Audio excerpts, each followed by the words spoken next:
My first guest tonight, Joe Newman, is from Lucedale, Mississippi, and he makes his living as an inventor. You say you have no training in physics or mathematics as such? That's right. In fact, I started on this because I'm just an old country boy.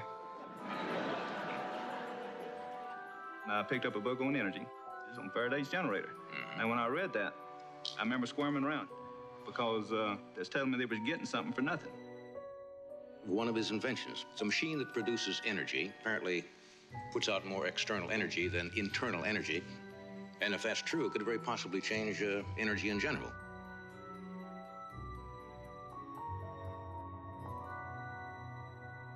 It's one of the most important things I've ever done in my life to help this man bring forth a technology literally can change the world.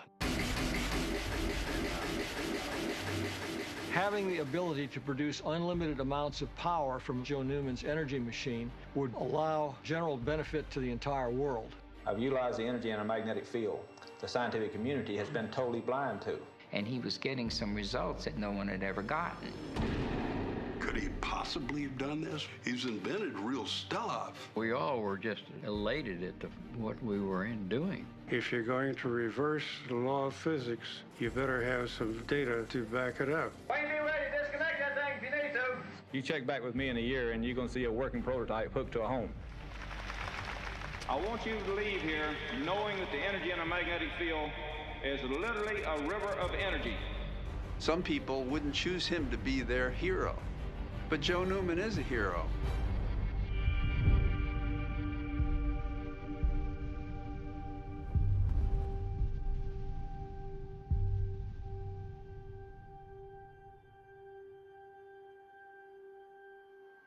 Why don't we just go right to the beginning of how you heard about Joe when you first met him?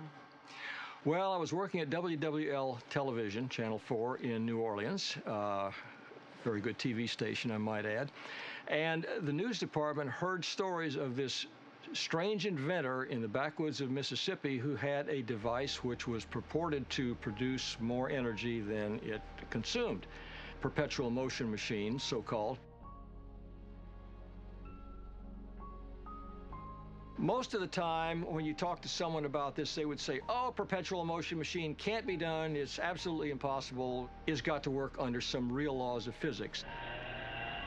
Even if you have a good motor, you'll have a power loss of about 20%. I know physics, and I knew a lot about electronics, and I was pretty sure it just can't work. So I made a few suggestions at the request of the news department as to what things they might want to look for the story. And eventually, the news department asked me, would I like to go out and take a look at it? So I said, sure, I'd love to go see. This is right up my alley. I want to see what's going on here.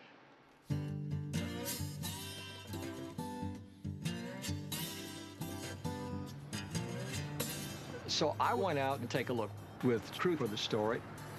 We want to see what's going on. Strange inventor was at the Lucedale, Mississippi. Now, Lucedale, of course, was a small Mississippi town, a very, very nice place. It was just like going back in time 50 years. Award-winning story. That began as a kind of joke piece. I mean, perpetual motion machine, come on. But it would be fun. What was it like up there? Yeah, isolated as you can possibly think of. I got a sneaky feeling this sucker may never hit the air. Run this for the Christmas show. Okay, gang, this is a man that's going to save the world. Yes, he is a little bit of a recluse. All right, you ready? I'm ready. For the final stages of what will soon become, that's a bad verb. I don't know what I'm saying. Met Joe Newman. When I looked at Joe and his persona out there in the woods, didn't suggest Einstein, but he seemed like somebody that was beyond laser focused. Beyond laser focused. But what I set about to do was get the damn thing disproved. So we brought in people to specifically disprove it. This carnival joke So I went and looked at what he had, and what I saw was basically a strange-looking device, which he wouldn't let us see exactly what was in the device. The machine was not grounded, unlike any other existing motor. The thing was wrapped with plywood and had masking tape hanging off of it. It just, when you looked at it, you said, "Ooh." I'll have to check and see which way this thing's running. I'll just spin it up so it works so hard to get started. Okay. Okay, we can go off and leave that thing and come back and check it. Okay. When it would run, it would operate. And it just ran and ran and ran on very, very small batteries.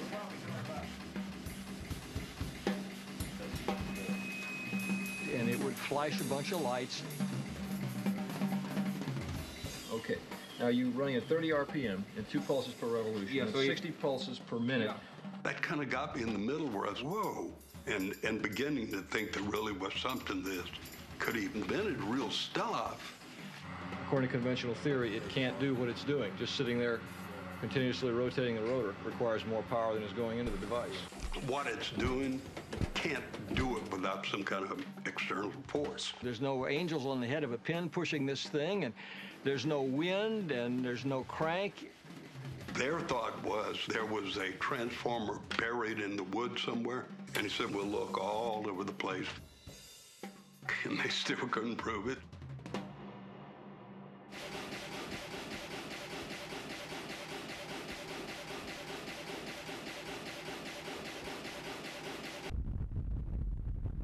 And I remember this part as we leave his home, and Ralph Hartwell was in the car with me. And I said, well, guys, how do I wrap this up?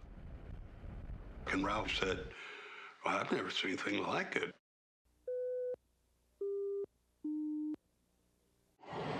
This is a story that I can almost guarantee you will not believe. Over the past 18 years, few have believed. Joseph Newman is an inventor. You see, in Joseph Newman's garage, there lies the unlikely results of 18 years of research and frustration. It's a machine, a 600-pound magnet, flashing lights, a plywood cover to protect their inner workings against patent infringements. Now, Mr. Newman claims this unlikely unit converts mass into energy on a 100% conversion process. Simply put, this machine runs on its own energy. No oil, no gas, no nuclear fuel. Think of this. We're going to use Newman's energy device.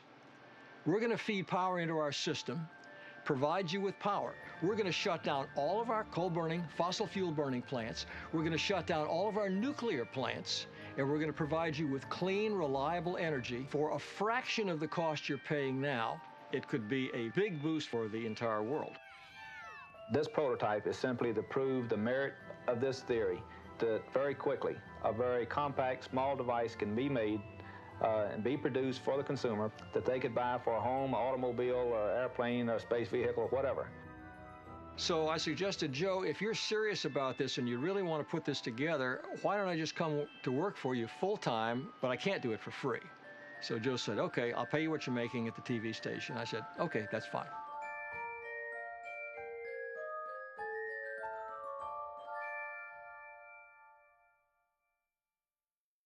So when you get to the Newman story, what was the effect on ratings when you started? Oh, through the roof. The audience just went whoop. We continue tonight our series of reports called Power to the People. I could not go anywhere without being asked about Newman. Joseph Newman. Joseph Newman. Joe Newman. It was on a weekend I was reading one paper and saw a little paragraph about Joe Newman down in Loosedale. The latest on the Newman Energy Machine, Monday at 10. There was a special coming on in New Orleans, a WWL, and they were going to present the work of Joseph Newman. And this could revolutionize the whole world. Cars would not need gas tanks because this machine uses no conventional fuel. Right away, something clicked with me. I felt a connection to what this man was trying to do. I was curious about Joe, and when I went back to work Monday, I called him. I said, Joe, I'd like to come and see you and bring a few people with me. So he said, okay. And he said, well, why don't you come down here and I'll show you some stuff. I know that Evan is very sensitive to new inventions. And this interesting guy, Joe Newman, this was obviously someone who had a new thought about something. So Evan and I, and about, 15, 20 other people, we went to see him.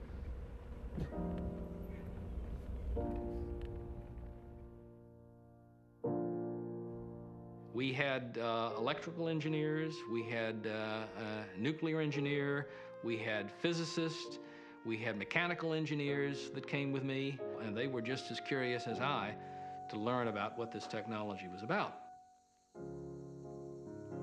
Joe was quite surprised to see that many people coming to see him in the woods.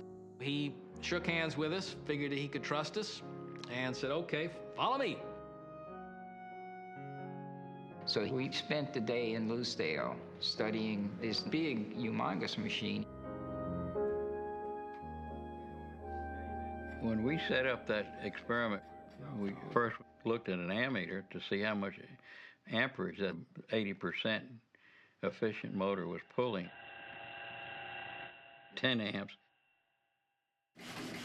And then we hooked up Joe's model that did the same amount of work and voltage in the same amount of time. 1 amp, 1/10 the 80% efficient motor.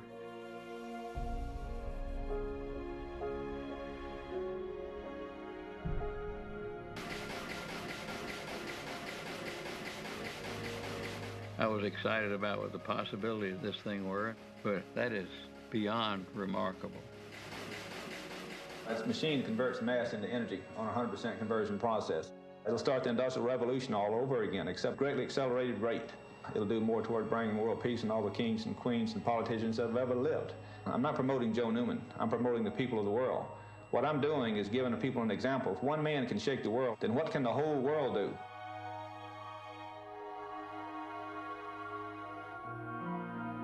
When I heard him speak that day, I knew that he was speaking on the level. What he said was of such import that I had to do what I had to do to help him. I was thrilled, really, to be part of what I thought was coming.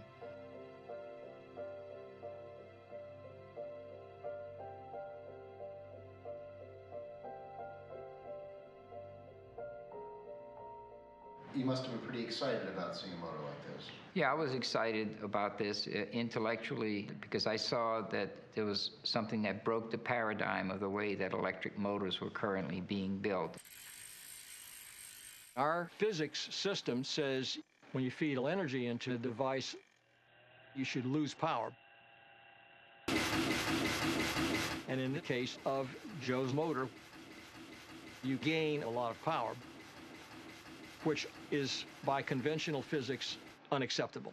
There's voodoo going on. Or instead of voodoo, I should say magnetic field. It was proved that a magnet has magnetic lines of force which connect its poles. The facts told me there was a river of energy coming out of a permanent magnet, and that that was magnetic field. It's a phenomenal amount of energy, literally kinetic energy.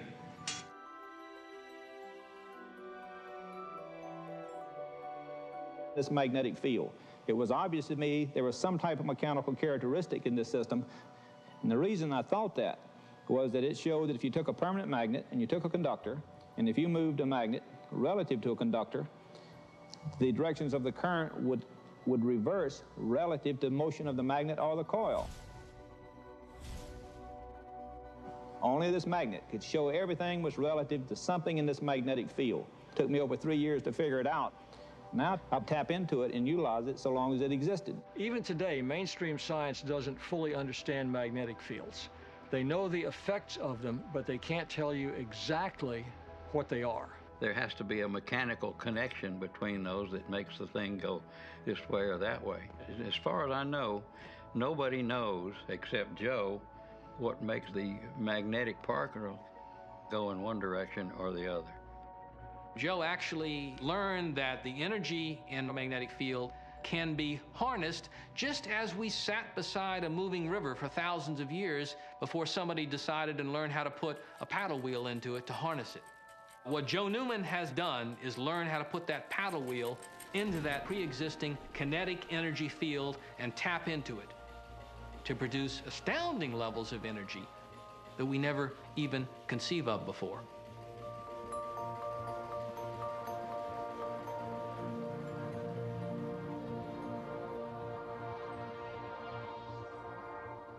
Joe did it with his own imagination with no help. Everything Joe Newman did surprised me.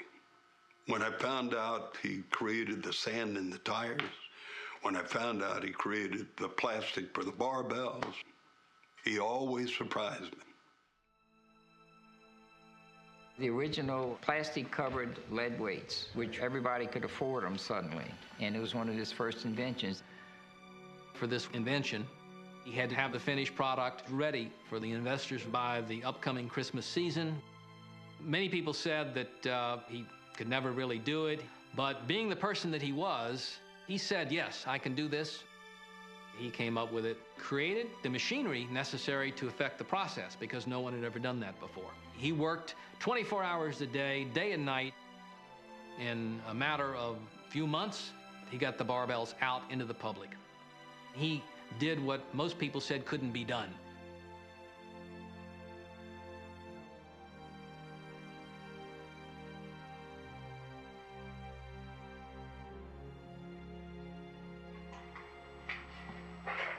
It sounded like a loose board, you know, it kind of like something flopped around, didn't y'all? Yeah, it sounded like a board to me.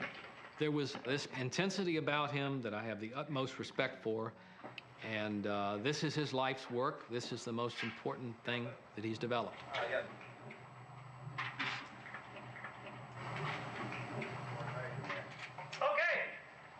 He knew what he wanted to do with the motor, and it became obvious to me what he wanted to do with it. Yeah, At that time, he was looking for confirmation from some meaningful sources because he needed it to apply for a patent. So I got an appointment with these two electrical engineers from Mississippi Department of Energy, who were also professors at Mississippi State, to come down there.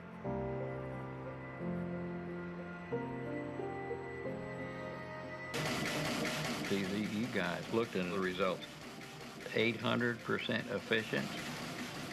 Then I looked at these guys and I said, what's happening?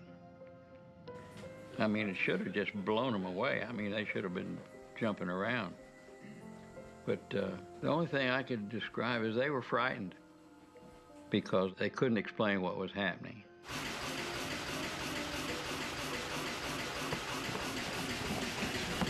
Anyone who has spent 10 or 15 years doing something, dedicating their life to it, there's a good chance that person can come up with a revolutionary creative thought simply because that they'll look at it from a different standpoint than what everybody else has. When I was doing those reports, I would get very, very angry letters, angry phone calls from engineers, scientists, saying that I was making a mockery of science or engineering. They either are in denial or they refuse to even look at it, consider it. No, I imagine some people don't want to get involved for fear of stirring up animosity. I'd be, if scientist engineer, I'd disprove that damn thing. Because funding, publicity, grants, I want that for science, not cockamamie ideas like this. For whatever reason, it wasn't working out, you know. Joe was asking them to admit to something that's physically impossible, and they had their reputation at stake. In August of this year, Joseph Newman called one of the premier instrumentation firms in the world. He requested that engineers be sent to his home to make sure the testing equipment he had purchased from that company was working properly. On August 24th, 2 engineers tested the equipment and Mr. Newman's machine. After testing the Newman device for 5 hours, one of the engineers called me. He said the machine is simply incredible. It does exactly as the inventor claims. He then offered a letter and the test results. Plus, he and his partner agreed to an interview. But the next day, company representatives called WWL to say there would be no letter, no interviews, and the company's name should not be used. Shortly thereafter, the two engineers asked us not to use their name for fear of being fired. Well, Joe wanted to get NASA to cover it, and there was a NASA representative that went to Joe's home in Lucedale, tested the machine, agreed to it worked, and then he refused to be on camera. He didn't want to go public with it. And I became totally amazed at the evasive approach that I got from these people. So I kept persisting because I was very convinced that I was correct. They wouldn't admit to what they saw. Joe was desperate to get this thing out. One time, Joe talked to me, everybody, what he's thinking. Initially, it was just total disbelief based off what they had been taught. Now it's gotten to a lot more than that. It's obvious that there's been pressure applied to these people because they've acted totally outside of the law. They've even perjured themselves. And then Joe said, I want to have a news conference. I will call a news conference, and I would like for you to stand up with me and for me and tell the world what you've seen. And of course, at this time I'd seen the electrical engineers back out, and so, it was a gut wrencher for me. And I had to ask myself, who the hell are you? Have you got the courage to stand up and say something that's supposedly impossible? And you're going to agree to something that's against the laws of physics? I said, I see what I see, and I believe what I believe, and yeah, Joe, I'll stand up with you. And we did.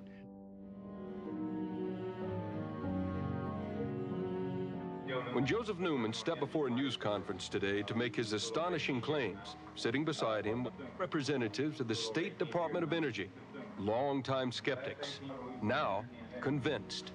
There were people, AP and all the news medias were there. And I saw the device and saw it tested that indeed it put out more energy than it took in. I am convinced now. It came out on all the 3 networks of TV. I'd go and say, there you are, you idiot, telling the world what. There will be much talk, much more study, many arguments about Joseph Newman's strange machine. But for those of us who worry about skyrocketing utility bills and Arab oil embargoes, just imagine, what if Joe Newman is right?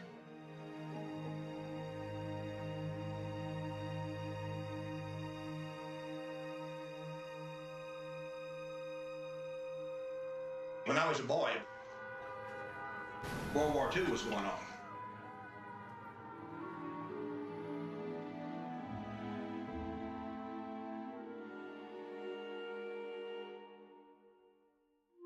My father, he was an alcoholic. The night that I was being born, they couldn't find him. He was off drunk somewhere.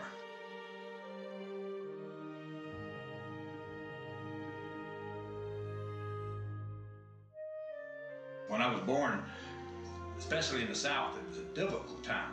We just can't get no food. So everybody was sending their kids to anybody who would take care of them because they couldn't feed them.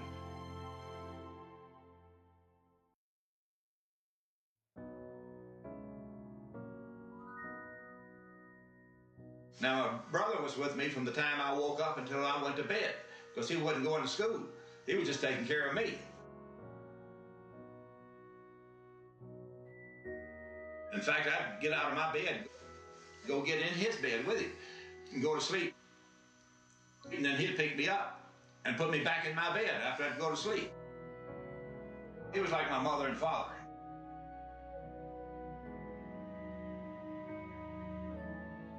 He loved his family very, very much.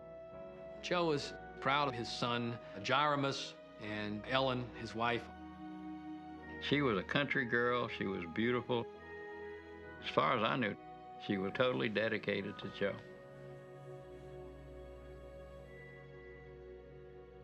More experts who test the machine, endorse the machine, the better the chances of getting a patent. In the meantime, 3 industries have decided they are interested in investing. So it would seem that the dream that Joseph Newman dreamed 18 years ago here in the woods of Lucedale, Mississippi, is on the verge of reality.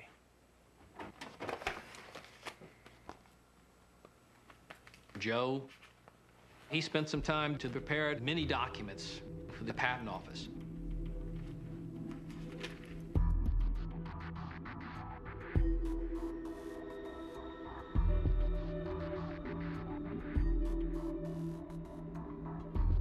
A patent is basically a license to sue someone if they infringe on your invention.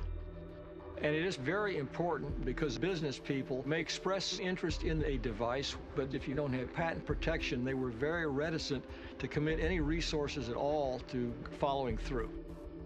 Once submitted, Joe Newman's patent application ended up in the hands of a patent examiner by the name of Donovan Dugan.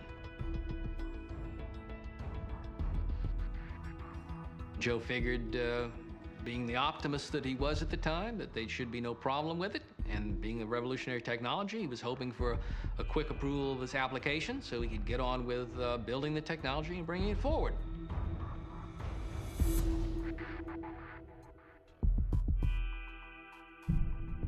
The patent was held up because they didn't think someone could build it. The examiner totally disbelieved that this device was operable. And in fact, he disbelieved it so much to the extent, he had inferred that I had a hidden energy source. He doubted that, implied that he even doubted I had the device built. He called it an alleged device. He just didn't believe anything about it. The examiner, Donovan Dugan. You remember him? No. In fact, I was not that close to the operation.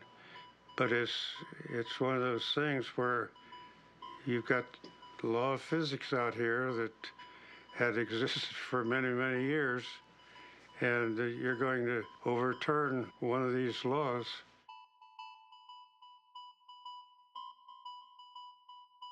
During the meeting, the examiner was present. His immediate supervisor was present. Examiner, he kept asking me, where does this energy come from? I knew instantly that the examiner had not even thoroughly read the patent application. If they read that, they would not ask me where this energy comes from. And, I didn't try to argue with him or anything. I just put that down in my mind, and I then kept talking, and the examiner spoke up. He said, Mr. Newman, in fact, I don't think I'll ever be able to give you a patent, no matter what evidence you present to me, because he has never given anyone anything for a patent application saying that the energy out is greater than the energy in. Did you see him get angry at irrational moments? I mean, he was amiable, but very intense. The people that didn't like him became like punching bags to Joe. He would hit them with his verbal jabs and either wear them down until they got wore out and went away or fell over from exhaustion. So I wasn't surprised when I found out somewhere, maybe on that first day, that his original career was that of a boxer. Because if you understand that he was a boxer before he became an inventor, you can kind of understand. And Joe continually went from one kind of boxing match to another.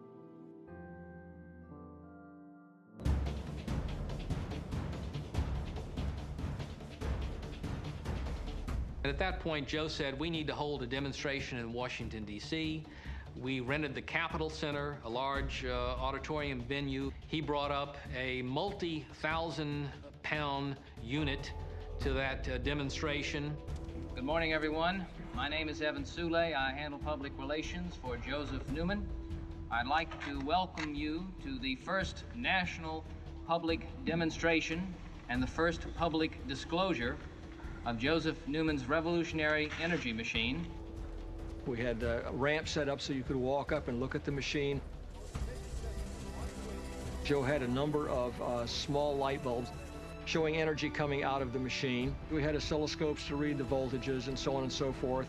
The law states what the Patent Office should do, and they stand against this when that I have presented credible evidence. Now, I don't say this out of just animosity. I say it because I care. I care about the advancement in science and the human race. He ran the machine. He proved at the Capitol building, which was only a few miles from the Patent Office, that the machine was doing precisely what he said it was supposed to do. This magnetic field will disappear. But what have you done? You increased the random motion of the atoms. He had flew experts there that had endorsed his work. They testified before the people attending. My name is Roger Hastings. I'm a physicist. The machine does work. It's doing things I can't explain. He needs your help. It can't be done? Why not? Because you said it can't be done? I don't know it can't be done. My name is Bobby Mathern. I am employed by Louisiana Power and Light. I had no idea what to expect, and when I walked in, I saw a room full of people. That was very exciting. Thank you.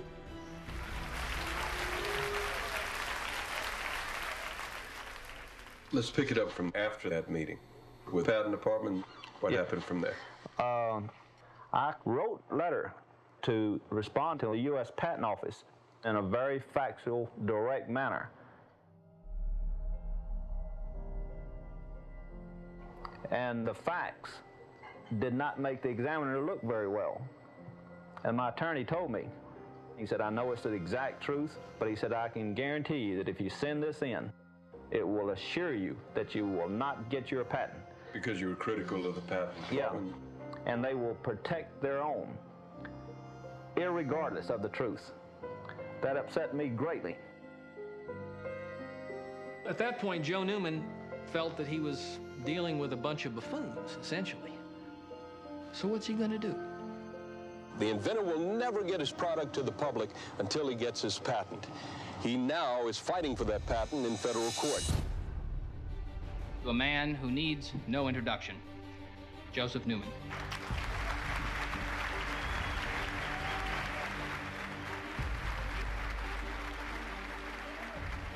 Thank you all very much.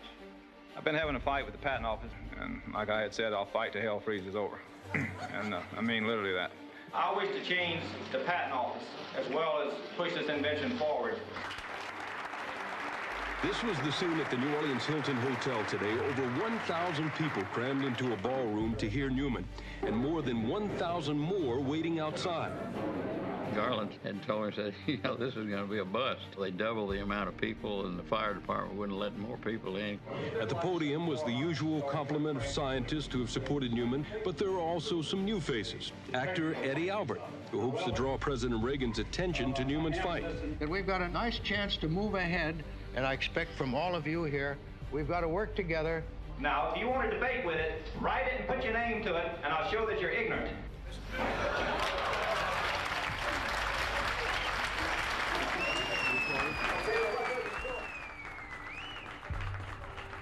I don't see why Joe Newman, the individual, who supposedly goes as a supplicant to the patent office and should be treated like a third-class citizen.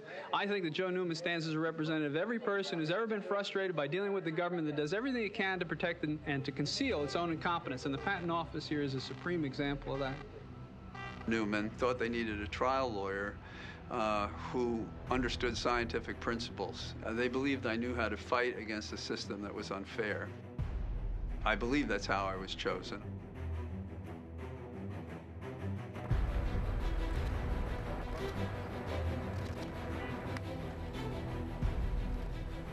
Joe Newman went before the Federal Judicial Court in Washington, D.C. to fight with the Patent Office. He had being assigned a federal judge by the name of Thomas Penfield Jackson. Bring us into the courtroom, or whatever you remember of it. At one point, I took the deposition of the examiner at the Patent Office, Mr. Duggan.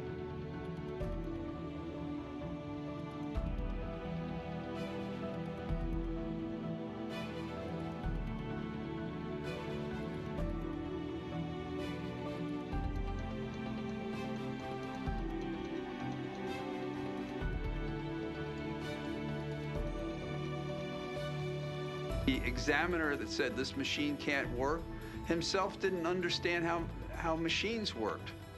I had no doubt that Joe wasn't getting a fair opportunity in the Patent Office. Very junior examiner who didn't have a great scientific background, initially rejected. So tell me your thoughts on how that might have happened. Well, I was not that close to the specifics of examination of applications in the office.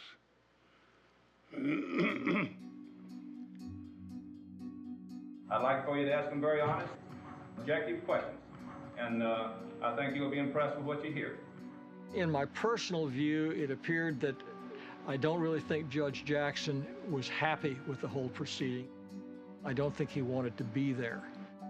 One of the first things he said was that I don't have a background in electrical engineering. I'm not qualified to rule on this. Can you imagine sitting there having had people dueling experts when you have no expertise in the matter, and then being a judge trying to sort out what's a right and fair decision? So he proceeded to the judge.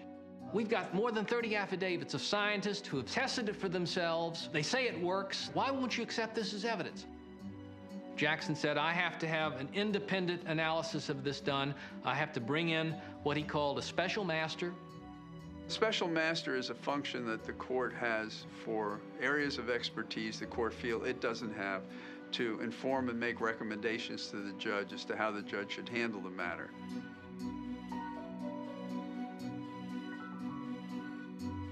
Schuyler was not only a former commissioner of the new patent law, he was also an engineer himself.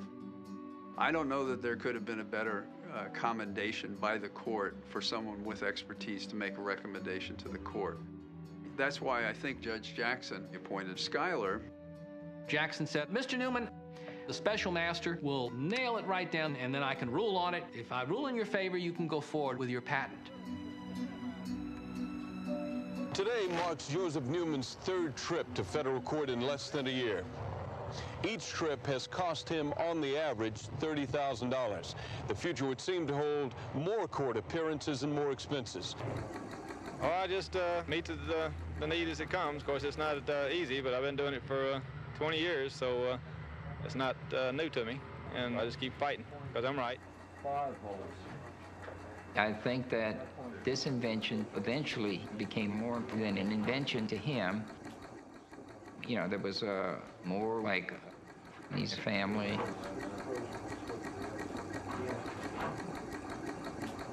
This is his life's work. This is the most important thing, not just for himself, but for humanity. So Joe had to fight with everything he had. The special master, he spent some time going over all the evidence, testing the technology for himself, spent at least a month or two.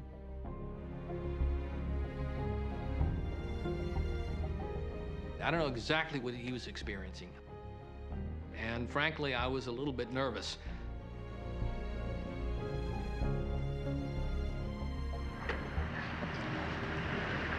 Howdy. We were called in to get back into the courtroom with Thomas Jackson.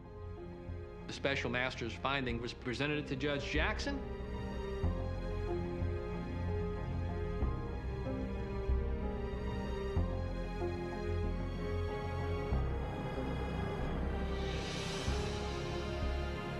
Schuyler said this machine works.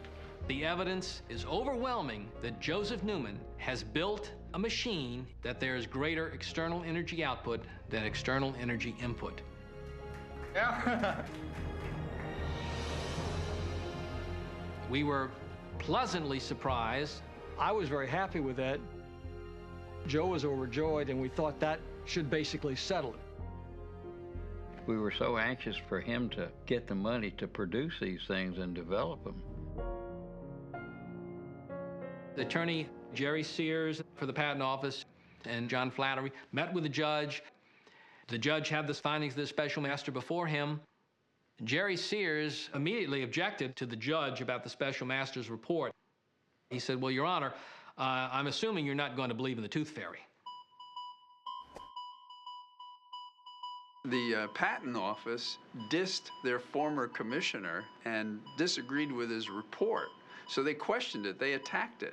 Interestingly enough, the tooth fairy was basically the only reply that the Patent Office had at that point to the special master's findings. So the judge has a report from a former commissioner who is unbiased, who's got no stake in it. And then on the other hand, it has the Patent Office defending its institutional position. And as a result, Judge Jackson refused to accept the findings of his own master.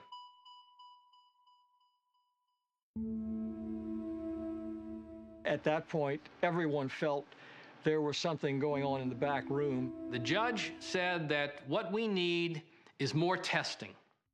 Now, according to judicial code, if a judge is not going to accept the findings of his own master, he has to present clear evidence why he refuses to accept those findings. Well, it's close to 25 plus years, and we're still waiting for the judge's response. Mr. Sears, could we have a word with you, please, sir? Well, I've got to catch the carpool now. Okay, just a quick one. How can you disagree with the master that you recommended that said the evidence was overwhelming? Well, there's no stipulation between the parties that we be bound by the master's finding. Again, the master that's former head of the Patent Office, who has credentials that the judge called outstanding, why wouldn't you go along with the man that you recommended in granting a patent? You ask mean questions, don't you? I think you'd have to address that question to our present commissioner. Are you acting on his orders? You might say that, yes. Do you understand why Skylark's ruling would have been thrown out? No. And not used by the judge at that time? No. No. Why is this happening? Well, who's against you? I mean, I don't understand. Well, it's quite obvious the U.S. Patent Office is against me. I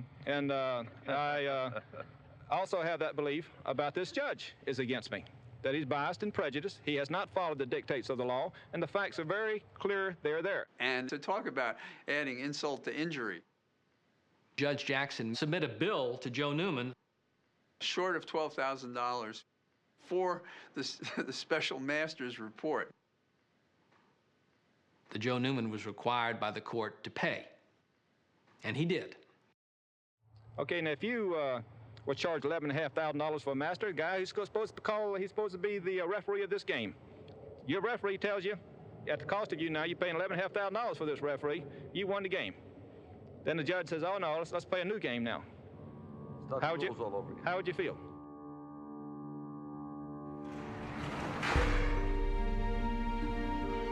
My mother, she used to come over there to see us in the orphanage home. And I would wonder why my brother would run to her. And I would ask him, "Why do you do that?" He said, "That's my mother." Well, it's my mother too, but I didn't feel anything. You've been my mother and you've been my father. I talk to young people stupid because I could steal from them. I'd go in the drugstore, I'd wait till they turn around and wait on somebody. Then I'd pick up a whole box of cigarettes and take it and walk out with them like I had paid for it. And I didn't care about grown people, and it didn't make any difference if they were there or not to me. I didn't care. But my brother didn't understand me. And he said, "Joseph, God's going to punish you."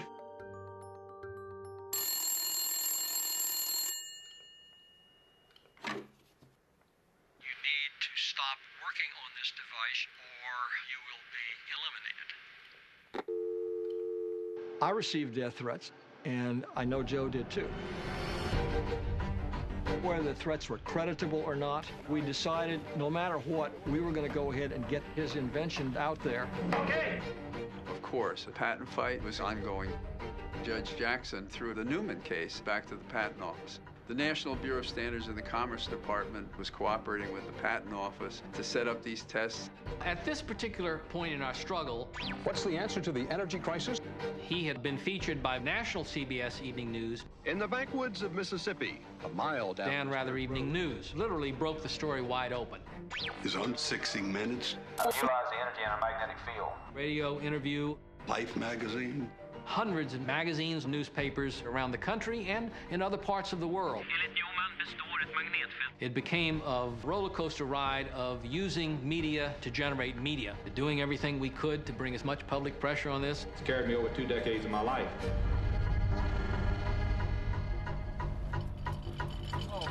We delivered the motor. Thank you, Joe. Right.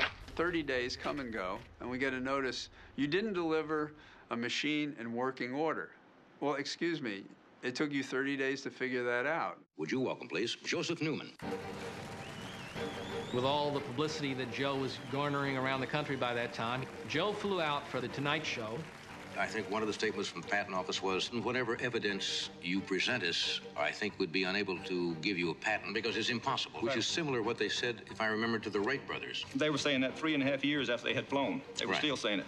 That's one of the things that I hope to do, Johnny, is to draw a line so that this type of injustice can never happen again. At the time, everybody watched Johnny Carson. Did you see the Carson appearance? No. I mean, he was going on the Johnny Carson show cursing the Patent Office. Didn't that have some sort of an effect? No. Congressman Dan Burton of Indiana has introduced a bill into Congress asking Congress to issue Joseph Newman a pioneering patent.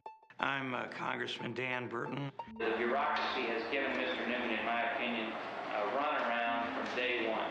What bothered me was here's a man who had a machine who had a lot of supporters. So I thought that he ought to be able to get a patent, especially in view of the fact that other things had been patented, which had no chance of success.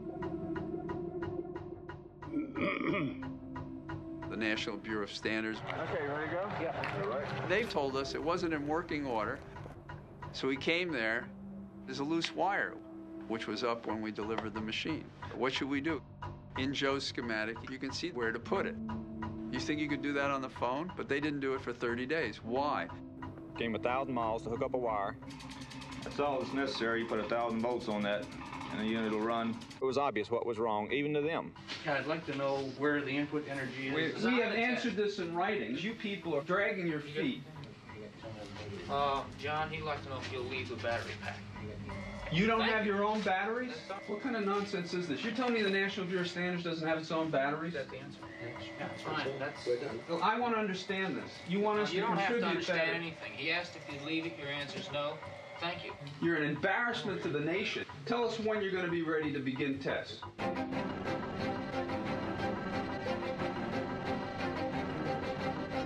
After we introduced that legislation, I talked to people about trying to get them to co-sponsor my legislation. Mr. Newman and Mr. Flannery. Our senators, Thad Cochran's office, agreed to set up a Senate hearing on the bill. They wanted some testing of this, and there's a good reason for that. It's not just to give you, So the Patent Office is charged with making certain that under existing science as they know it now. It surprises me that John Glenn wasn't more open to the idea, because he was one of those that worked on new, innovative ideas in the space program. They have people behind him, their advisors or whatever, and every once in a while this guy would lean over and whisper something in John's ear. Now, I don't have anything to do with me out there, and you won't see my opinion one time. I'm telling you the truth. You're saying that I have a biased opinion in this. No accusation of the senator here, or you're in deep trouble. Senator, we wouldn't want to get in deep trouble. Other people were much more supportive of it. And that hearing should have been about the Patent Office, how their procedure was more institutional biased than mission biased. And it was taken off the tracks, if you will, by John Glenn. Run your own test. Read the book that I have here. Read the patent application. I think probably he felt he was losing control of the project. He got really pissed on a regular basis. You know, I could see the anger in his eyes at times. I know that he was frustrated. He's got a little shaky. One time, the day before his big demonstration, Joe could never really get the motor to run. I say, Joe, before you can have the next demonstration, make sure things work. He says, I'll think about it. He never did.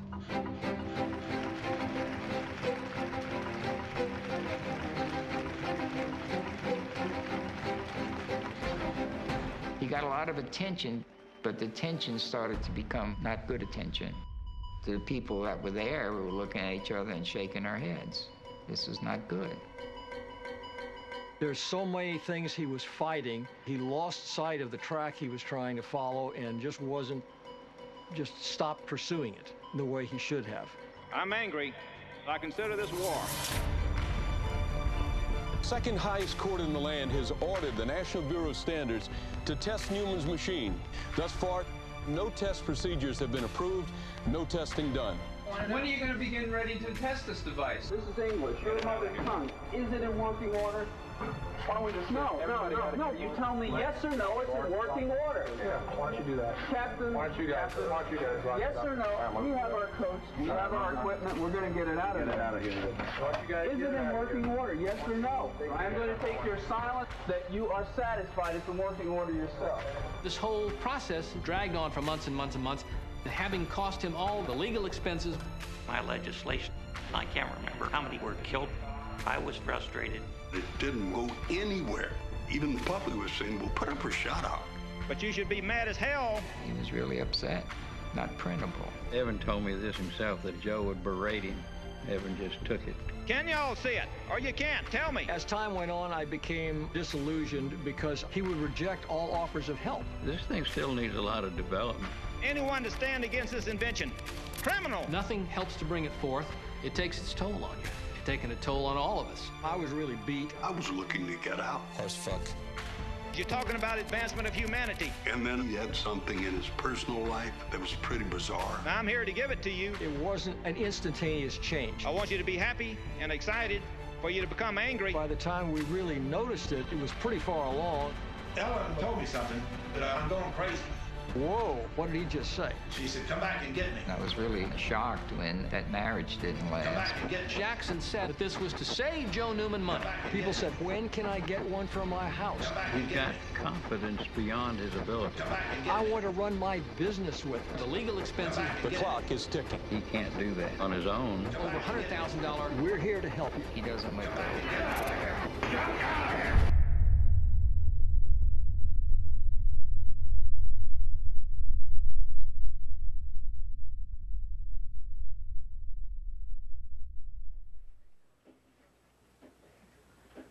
They've gotten poor results because they have grounded the motor. We have a picture in the patent. There is no ground. It's not connected to the ground. And that is part of Joe's science.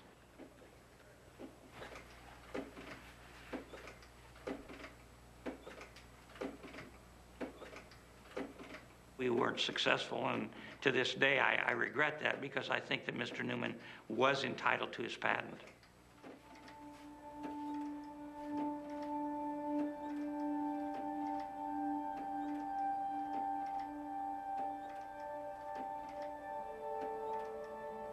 He declared bankruptcy as a result to protect what he had left.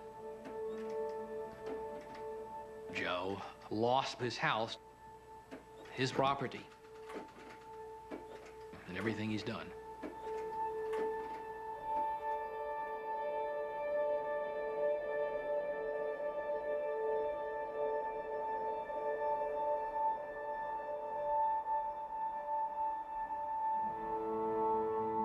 We're human. And yeah, I became very sad, depressed, and decided to become a workaholic and just work as much as I could to put this out of my mind for a while.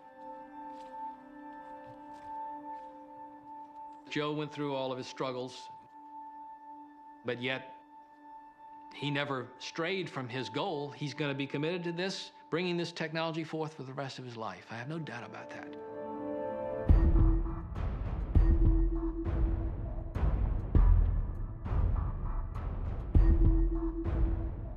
Evan and I talked about it at length. Joe wasn't going to get anywhere with the approach that he was using. There was really nothing we could do about it. You know, he's a heavyweight. He's probably in the 10th round of a 15-round bout. He ain't been knocked down yet. He's capable. Yeah, he's a powerful man. That's probably still is. Never met anybody like Joe Newman. I think even when I quit covering it, I thought there was something to him.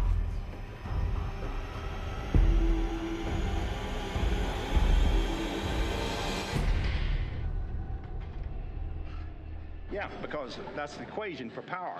Power is force times distance divided by the time. So the longer it takes you on a workout, the weaker you are.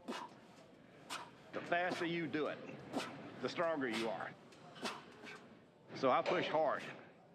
There ain't a guy in here who can match me. So if you think that's easy, you come try it. So I understand you used to be a boxer. I never did get in a boxing ring because I knew I could kill people.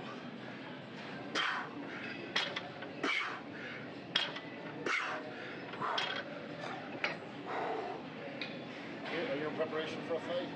Always. Always. Just boom, bow. Try to move your hands that quick.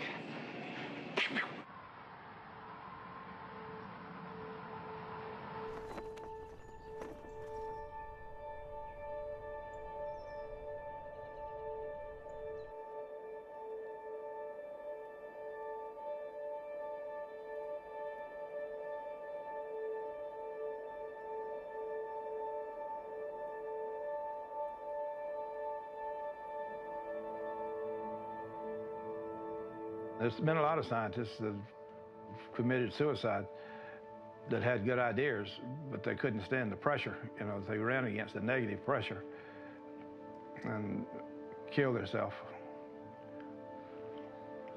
You had a home, you had a wife, you had a child, and all of it was being taken away from you because of this motor.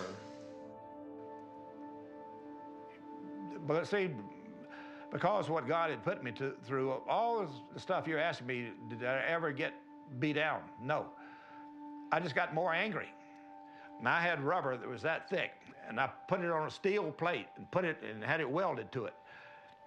And then I'd beat it. And you can see how my knuckles are.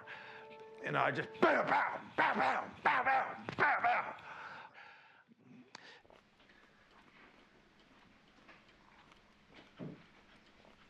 Well, I'm not doing any business on Thursdays. Because that's my worship day. Do you have a specific way you do it? Well, I just commune with God. The world is getting worse and worse. They're all admitting we're not getting nothing to work the way we want to.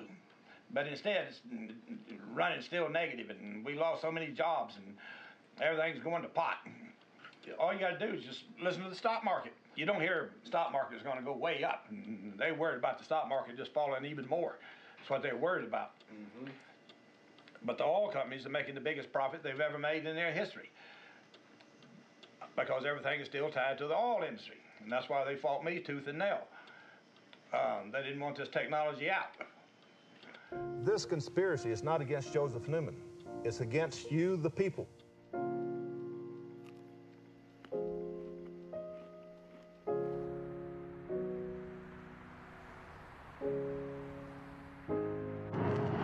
As long as we are on I-35, Joseph, if it says Denton I-35, we'll be fine. Well, it said Denton exit 1 mile. Let's look for I-35.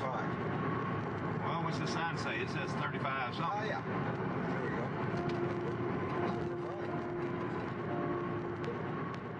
go. So tell me about how you met Joe.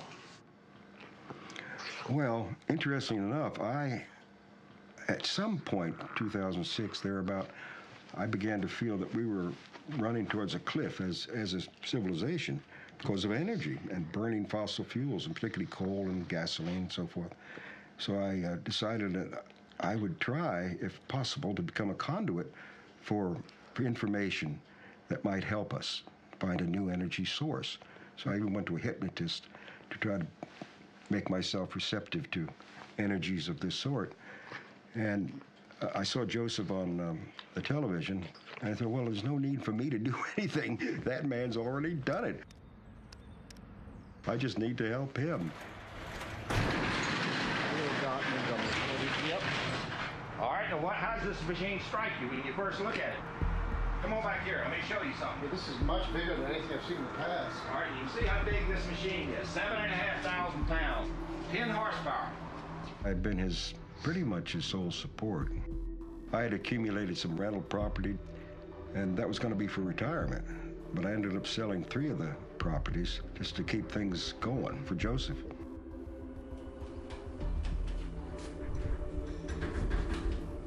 All right, you can see how low this is even now.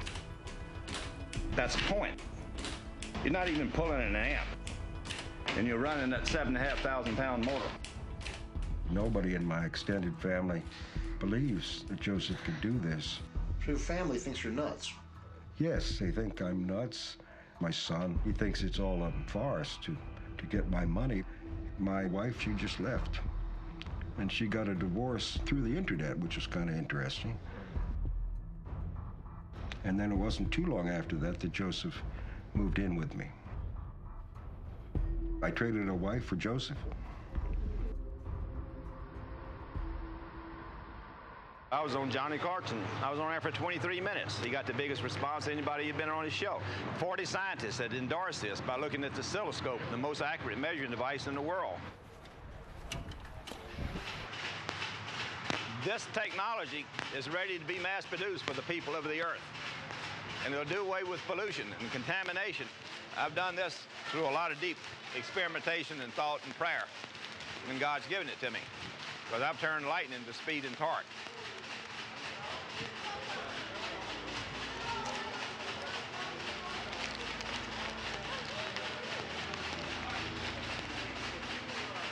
And see, I know if the power brokers got this technology, you would never get it where you would own it. What they would do is lease it to you. And then every year they'd have some kind of flimsy excuse. We got to raise the price of this lease. But I'm hoping to get $100 million so I can start production of it. At the time when I was selling these properties, we had lots of money, or well, relatively speaking, nothing to put us into production, but to keep things going. And it was good times. I thought for sure any day now the money man's gonna walk in and we're gonna be in production. And now we're getting close to being with our back against the wall financially. But I think we're safe for another year, hopefully.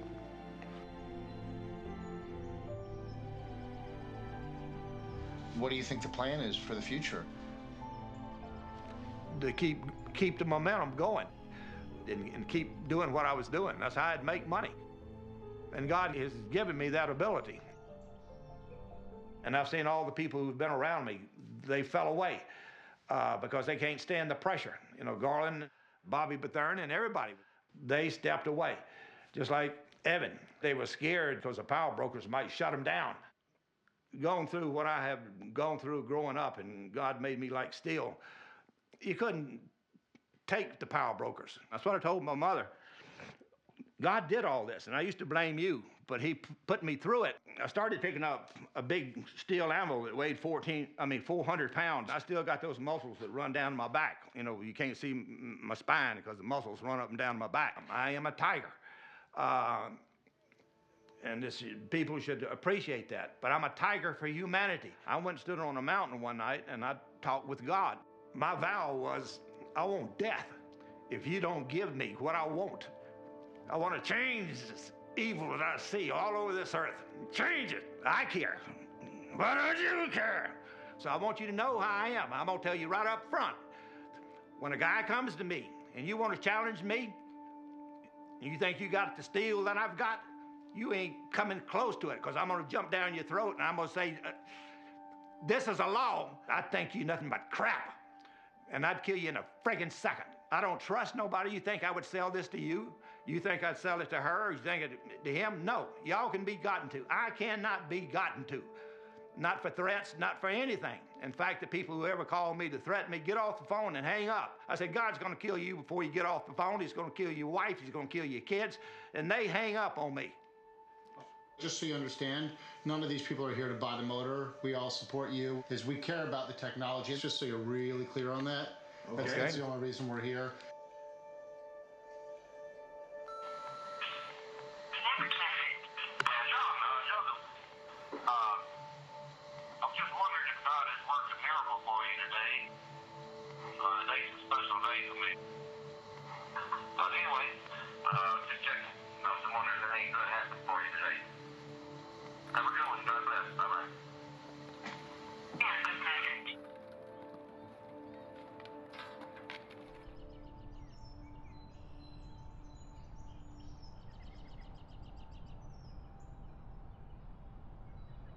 We want to bring some local scientists to the demonstrations. Also, bring in investors. Bring someone who might want to develop the motor. Well, I'm not turning the machine over to them. No way. Right.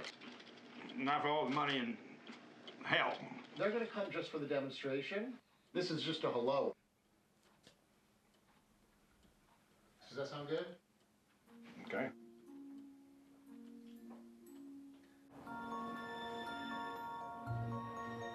The energy in a magnetic field is matter in motion. When you say matter in motion, that's just like a running river.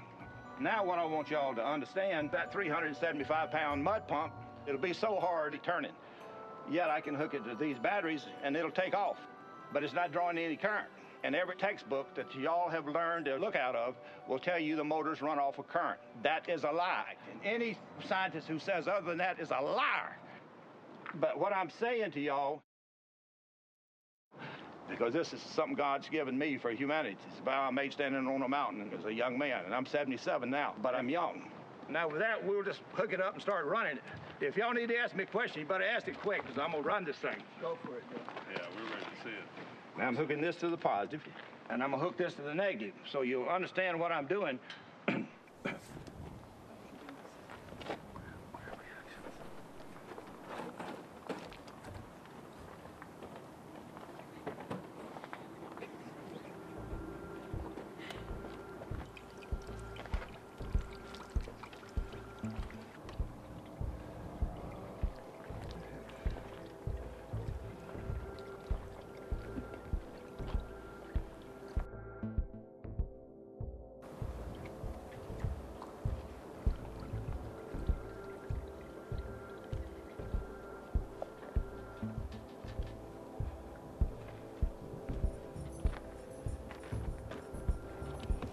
This prototype is simply to prove the merit of this theory.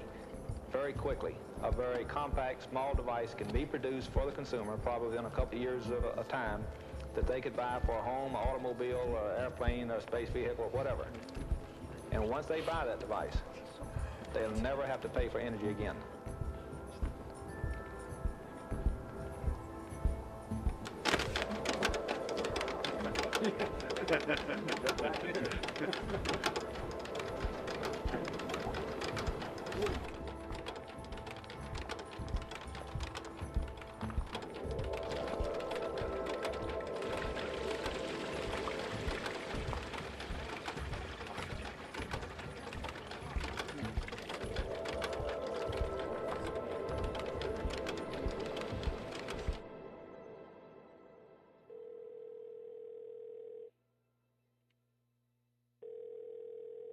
Hello.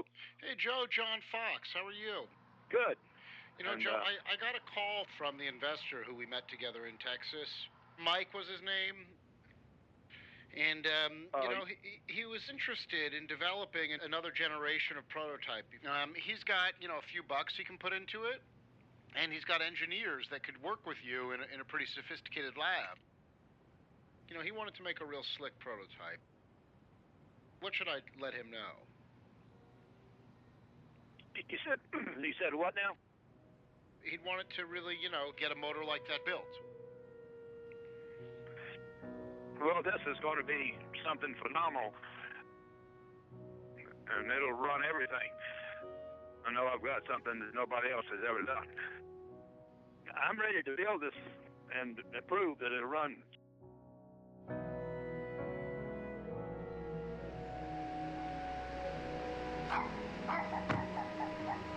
Hey, Doc. Jim Jory. Jim, how you doing, Mike? Mike? Hey, how you doing today? Yeah, good. How about yourself? Not too bad. Good. What I'd like to do is focus on one thing, and let's see if we can make that work, you know. And one of my suggestions yesterday, and you seem to have liked it, was creating an air conditioner.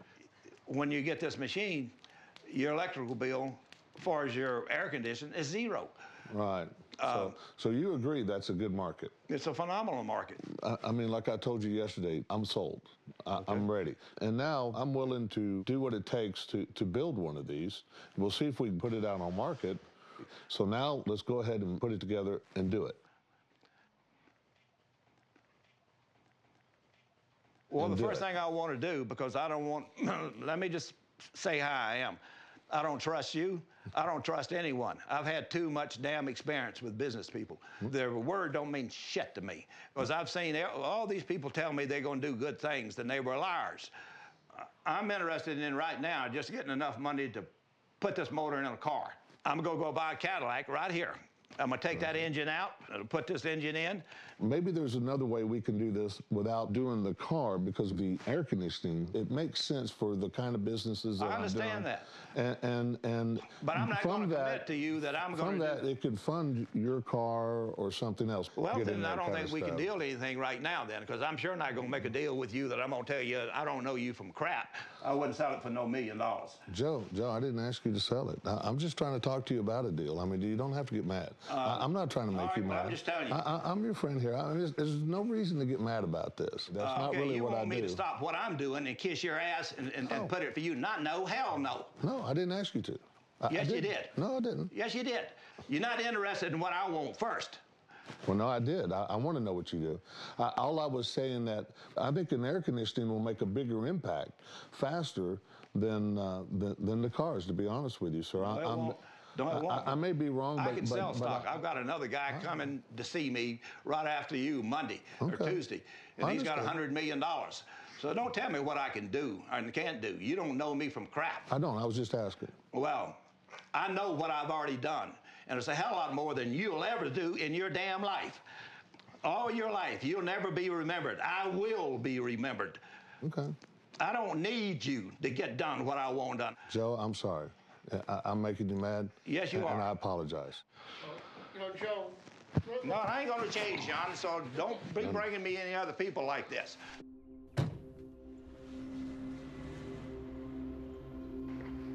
I'm confused. Okay. You were on the Johnny Carson show and you rented out the Superdome. Why hasn't this happened yet? And so I'm bringing you someone who wants to make it happen. I don't understand why we can't do something.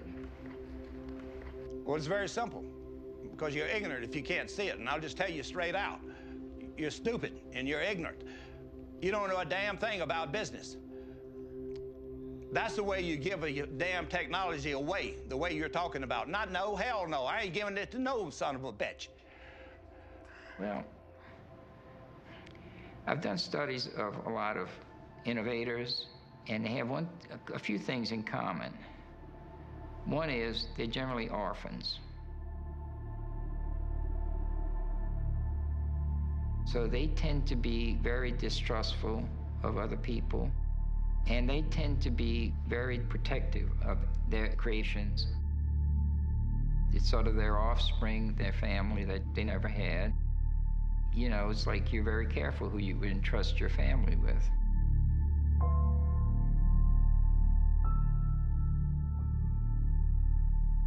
My brother. Well, he was like my mother and father. Now, he used to tell me when I'd steal stuff, God's going to punish you. You know, I was thinking of other things that God might do. He might, you know, make me get my leg broke or, you know, something. I said, well, I deserve it. And it was interesting. I've always been intelligent, but it never dawned on me that God would punish me by killing him.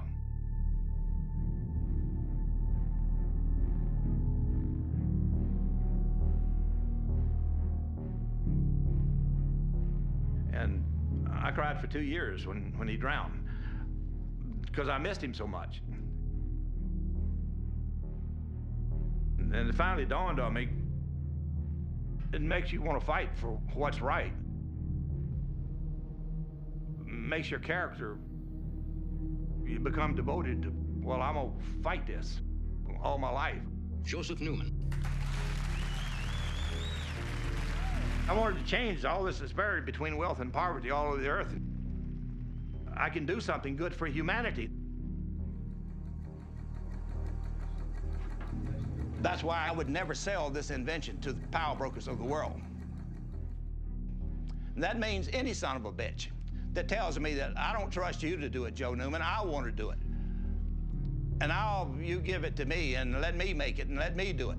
No, hell no. I've seen too many goddamn people who are damn goddamn liars. And it makes me want to crush their damn skull. That's the way I feel inside, and God has given it to me, and He's kept me young so I can do it. Don't ever bring me anyone like that, because it makes me dislike you. You smart enough to understand that? I'm sorry I ever met you, because you lied to me, that you'd never betray me. When you do something opposite of what I want, you betray me. I don't understand how this was a betrayal. Like Milton Everett, and went in business with the power brokers. I've had a lot of people who betrayed me and betrayed humanity and swore that they wouldn't. You can't do it on your own. You need other people to come on board at some point. I'll get this done without you. I don't have to have you. I don't have to have anyone. It ain't you who got me all this publicity back in the 80s and all in the worldwide attention. It was my work, my blood. And all y'all come along and suck ass and then say like, well, you're doing it. Well, you're not doing it. I mean, you're 77 years old now, right? Where does this go? I mean, no one's gonna live to 200 years old. Well, you're full of shit. Now, you're stupid and you're crazy. Let's just end it, and I don't want you to call me again. You understand that? Joseph, wait a second. No! I'm fed up with you. Maybe John doesn't understand. No, well, I'm telling you, you got fucking sense enough. You see that goddamn fist, I can put it through your skull. I don't want you around me again. John, I'm just trying to help. No, you're not. When you tell me shit like that, it makes me want to spit in your fucking face. You ain't done shit, you dumb fuck. John. You ain't put a bit of blood on the table, you coward, goddamn son of a bitch. Don't tell me that you're a man above me and I can't get something done. You ain't fit to wipe my damn shoes. You want to say something that pisses me off and think I'm gonna take it. Well, I don't take it to you. Are you a fucking idiot? I'm not trying to piss you off. Well, yes, you are, and you're doing it. You must be fucking stupid. You want to end it? Yeah, let's end it. Get the hell out of here. I'm getting out. Get out.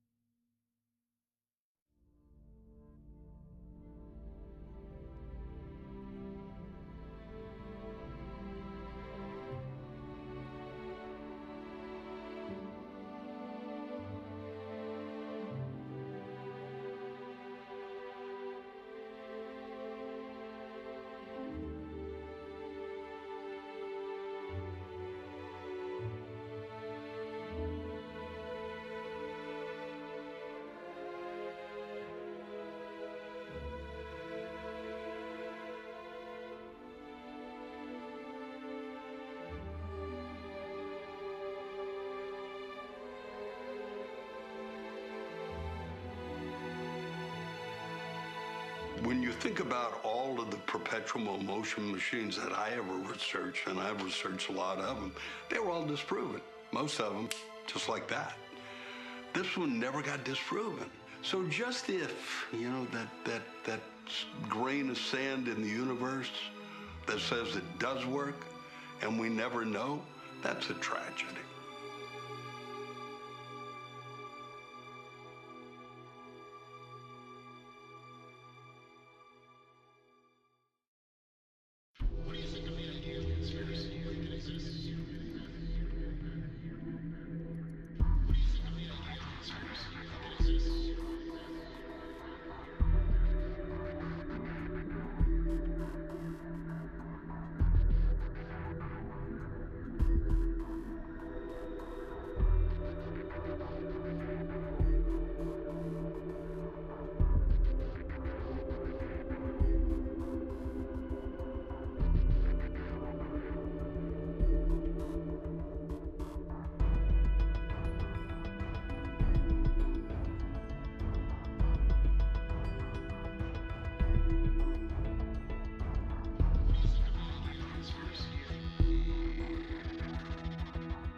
listeners.